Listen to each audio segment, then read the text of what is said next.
Assalamu alaikum. Yau za mu yi bayani ne akan alamomin gamsar da mace. Akwai mazan da ba sa iya gamsar da matansu, kuma matan ba sa iya fitowa su gaya musu cewar ba su gamsu ba.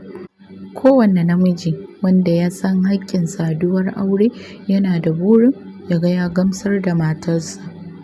Ba kawai yin jima'i ɗin ba, jima'i daban, gamsuwa daban.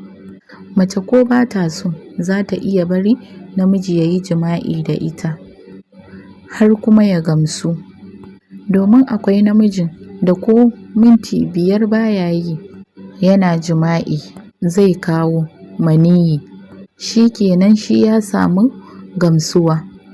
Wannan shi ne dalilin da yake haddasa matsala a tsakanin ma'aurata, domin zai kasance ne kawai miji yana saka matarsa wanka ba tare da jin daɗin jima'i ba, kuma ba tare da ta samu gamsuwa ba.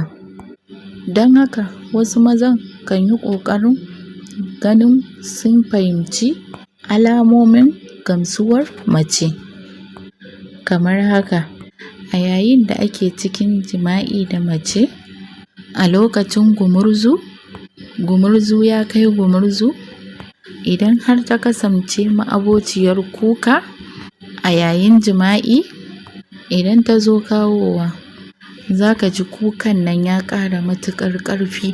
Wata za ka ji tana kuka, tana sambatu, tana ihu saboda an kai mata maƙurar daɗi, kuma tana jin wani irin daɗi wanda ba za ta iya misalta shi ba. So da zarar miji ya kula da hakan, to ana so ya ƙara azama wajen shiga domin ya samu ya gamsar da ita yanda ya kamata.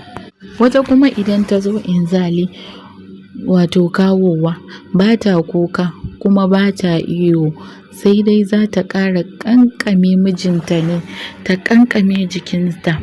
To shi ne alamun kawowarta, kuma shi ne alamun jin daɗinta da gamsuwarta.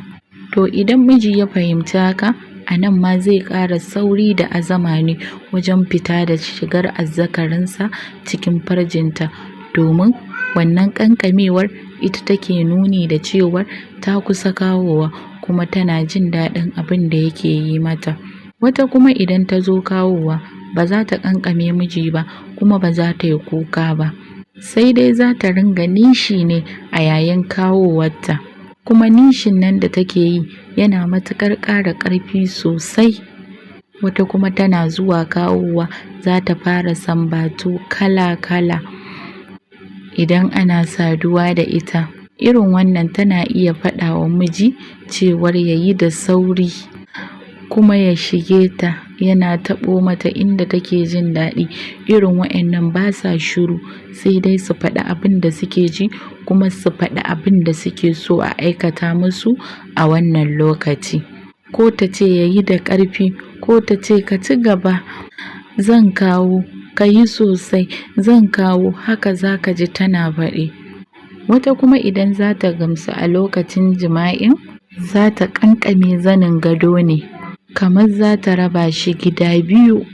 Wata kuma a lokacin da miji yake saduwa da ita, idan ta zo kawowa za ka ga tana ta yi wa mijin ta hanyar turo farjinta sosai a gabansa da sauri da ƙarfi, tana juye-juye, shashsheƙa da sauransu har ta kawo. Wannan shi ne alamomin da maza za su gane idan har suna gamsar da matansu.